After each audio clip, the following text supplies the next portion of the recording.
Chevella road ప్రమాదంలో మరణించిన కుటుంబాలకు రాష్ట్ర ప్రభుత్వం పరిహారం అందించింది. చేవెళ్ల మండలం మీర్జాపూర్ సమీపంలో జరిగిన రోడ్డు ప్రమాదంలో తాండూరు ప్రాంతానికి చెందిన వారు 13 మంది మృతి చెందారు.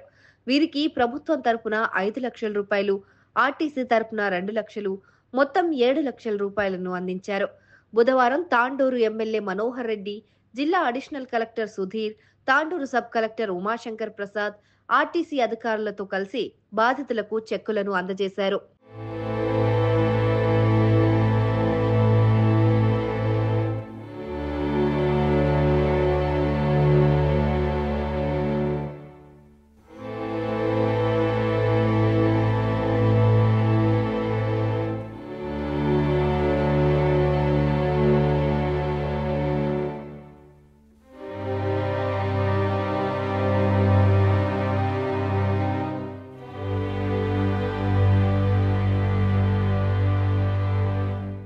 చేవెళ్ల ప్రమాదంలో మరణించిన ముగ్గురు అక్కా చెల్లెళ్ల తండ్రి ఎల్లయ్య గౌడ్కు ఎమ్మెల్యే చెక్కు అందించారు. ఈ సందర్భంగా చెక్కును చూసి ఎల్లయ్య గౌడ్ బోరున విలపించారు. నా కూతుళ్లే బతుకుంటే వాళ్ల జీతం నాకు ఇచ్చేవారని ఆవేదన వ్యక్తం చేశారు.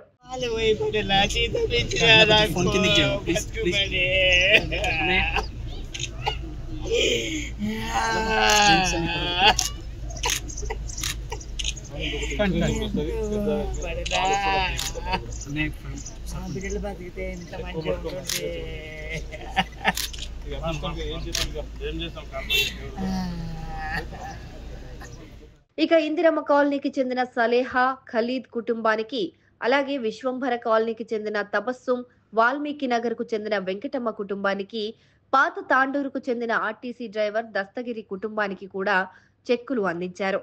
వీరితో పాటు తాండూరు మండలం గౌతాపూర్ గ్రామానికి చెందిన ముస్కాన్ బేగం, యాలల మండలం లక్ష్మీనారాయణపూర్ కు చెందిన అఖిలారెడ్డి కుటుంబానికి కూడా సాయం అందించారు.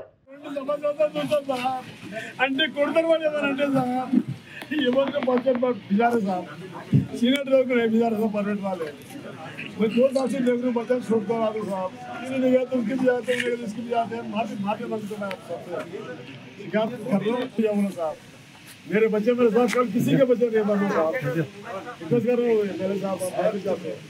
अब बुरा मानो డ్రైవర్ల గురించి తెలుసాను. ఇప్పుడు వాళ్ళు పంపించే మేనేజ్మెంట్ ఏదైతే పంపిస్తున్నారు కదా, ట్రాక్టర్ డ్రైవర్ అని పంపిస్తున్నట్టు అదే రిక్వెస్ట్ నాకు మంచి సింగర్ని పంపించండి సార్. బురా MLA sir 7 lakh sir. Okay sir.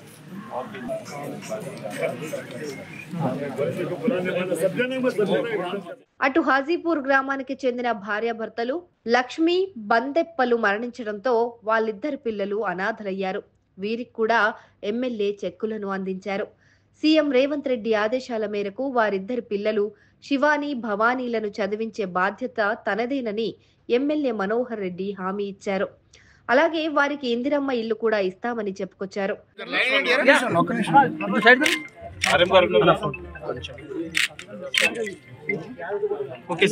Tandur ప్రాంతంలో రోడ్లన్నీ త్వరలో అభివృద్ధి చేస్తామని మనోహర్ రెడ్డి హామీ ఇచ్చారు. మరణించిన కుటుంబాలకు అన్ని విధాలా ప్రభుత్వం అండగా ఉంటుందన్నారు. దురదృష్టకరం, దాన్ని వెలకట్టలేనిది.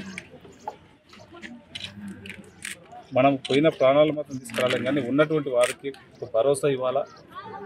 గౌరవ ముఖ్యమంత్రి గారు కూడా ఆ కుటుంబానికి మనం అండగా నిలబడాలా, ఉన్న వాళ్ళకి ధైర్యం చెప్పాలని చెప్పి ప్రోత్సహించి మనం ఇక్కడికి ఈరోజు పంపించడం జరిగింది. అలాంటి సంఘటనలు జరగకుండా కూడా గట్టి నివారణ తీసుకోవాలా.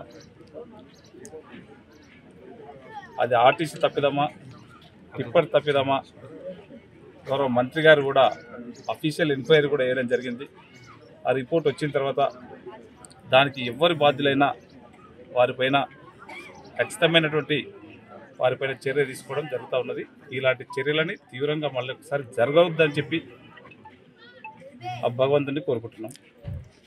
పోయినటువంటి ఆ పాపల చిన్నారులు ముగ్గురం చూస్తుంటే అసలు ప్రాణమే తలుక్కుమంటా ఉన్నది. యాక్చువల్గా పొన్నం ప్రభాకర్ గారు కూడా దగ్గర రిలేషన్ కూడా ఉంటుంది వాళ్ళకు. చెప్పిండు నాకు అతనే ఆర్టీసీ మంత్రి, ఖచ్చితంగా నేను కూడా వస్తా, ఇద్దరం కలిసిపోదామని చెప్పిండు. ఈరోజు కొంత పని ఉన్నందుకు ఆయన రాలేకపోయిండు. తప్పకుండా ఆయన కూడా ఒకరోజు ఖచ్చితంగా వీళ్ళని పరామర్శించడానికి తప్పకుండా వస్తాడు. ఎందుకంటే ఇవాళ చూసినా ఈరోజు యావత్ తెలంగాణనే ఒక దిగ్భ్రాంతికి లోనైంది. ఒక్క కుటుంబంలో ముగ్గురు చిన్నారులు పోతుంటే అందరం కూడా కంటి తాడిపెట్టడంలో లేరు. ఆ రోజు ఉదయం 10 గంటలకు మనం హాస్పిటల్లో 9:30కు చేవెళ్ళ బస్టాండ్ కాడ చేవెళ్ళ హాస్పిటల్లో చూసినప్పుడు ఆ బాధ అసలు చెప్పుకోలేము. అలాంటి బాధ ఎవరికి కూడా రావద్దని చెప్పి ఆ భగవంతుడిని ప్రార్థిస్తూ ఉన్నాను. ఆ కుటుంబము అన్ని విధాల కుటుంబంకు అండగా ఖచ్చితంగా నేను ఉంటానని చెప్పి కూడా వారికి భరోసా ఇస్తూ ఉన్నాను.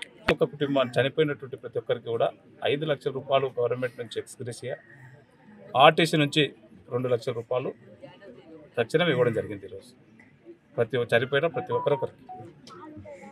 కేంద్రం కూడా 2 లక్షలు ఇస్తుంది అమ్మ, కేంద్రం ఇక అది ఇవ్వలేదు, కేంద్రం ఇవ్వలేదు. ఇప్పుడు మన స్టేట్ గవర్నమెంట్ ఇచ్చినటువంటి 5 లక్షలు, ఆర్టీసీ ఆ రోజు అనౌన్స్ చేసినటువంటి మనగా ఆర్టీసీ మంత్రివర్యులు ఏదైతే అనౌన్స్ చేసినటువంటి దానికి 2 లక్షలు, ఈ 7 lakhs ఇప్పుడు ఇవ్వడం జరిగింది.